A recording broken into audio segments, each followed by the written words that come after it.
Bonjour à toutes les lombriers-mamans, tous les lombriers-papas, bienvenue sur la chaîne de lombrier-compostage facile, j'espère que vous allez tous bien. J'espère que vous allez mieux que ma lombrie-poubelle qui a un sacré problème.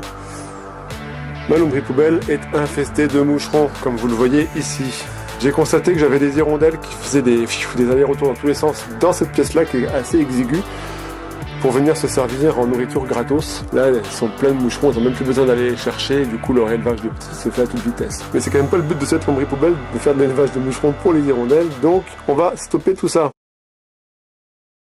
C'est un problème qui est un peu inhérent à ce type de produit, parce que je ne remplis pas de façon continue ma poubelle avec des déchets, je les remplis de façon discontinue en rajoutant des déchets que je récupère du supermarché local. Du coup, ces déchets-là sont restés pendant quelques jours à la vente, puis quelques jours en attente que je vienne les collecter.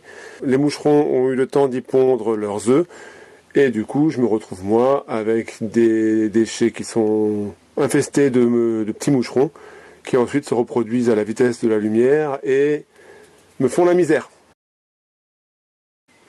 J'ai lu sur les groupes de discussion Facebook qu'il y avait une solution radicale pour arrêter cette invasion.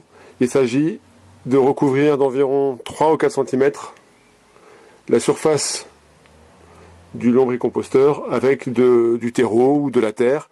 Les moucherons ne pourront plus ni sortir ni rentrer et ne pourront pas rester à la surface des déchets puisque cette surface sera recouverte. Et j'espère que dans une semaine, pour la prochaine vidéo, je vous montrerai une situation qui est revenue normale et que je pourrai à nouveau remplir correctement. Ce lombricomposteur là, c'est pas pour y mettre de la terre et tu vas perdre de la place. Alors moi, j'ai pas un problème de place aujourd'hui. Les déchets sont lombricompostés à toute vitesse et j'ai encore, comme vous le voyez là aujourd'hui, beaucoup de place. C'est vraiment pas un problème pour ce qui me concerne moi de mettre un petit peu de terre. Ensuite, cette terre là, quand je vais la récolter, elle sera mélangée avec le compost et ça m'évitera de faire cette opération là a posteriori puisqu'on ne met jamais du compost pur dans une plantation. On le met toujours mélangé à un ratio 1 tiers de compost, 2 tiers de terre. Et donc la terre que je vais prendre maintenant et que je vais ajouter là, elle sera déjà commencée à être mélangée avec le compost. Finalement, j'aurai quelque chose qui sera un peu avancé. Donc cette terre que je vais prélever dans mon jardin et que je vais mettre ici, elle va y retourner dans le jardin. C'est pas forcément un problème. Le seul problème qu'on pourrait avoir dans un lombricomposteur individuel, c'est un problème de capacité. On perd 3 ou 4 cm de hauteur, ce qui est quand même pas négligeable. Et quand on n'a pas beaucoup de volume disponible, c'est toujours ennuyeux. Mais là, c'est pas un problème, donc j'y vais. J'ai récupéré de la terre du jardin que je vais verser. Alors je vais mettre la terre en avant.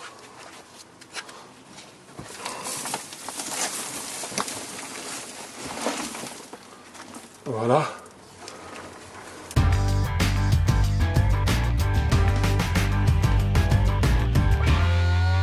J'avais l'impression d'avoir une piste de décollage à moucheron là, qui venait sur mon visage. Là déjà, c'est plus le cas. Premier gain. Maintenant, est-ce que ça va être suffisant pour éradiquer l'invasion? Je ne sais pas. Je vous dirai ça la semaine prochaine. J'espère que cette vidéo vous a plu. Si c'est le cas, n'hésitez pas à la liker. D'autres vidéos sur le sujet par ici. Pour ne louper aucun épisode du lombricompostage et surtout pas celui de la semaine prochaine où vous verrez le résultat, il faut cliquer ici. Vous serez abonné, c'est gratuit. Je vous souhaite de passer une bonne fin de journée. À bientôt, salut!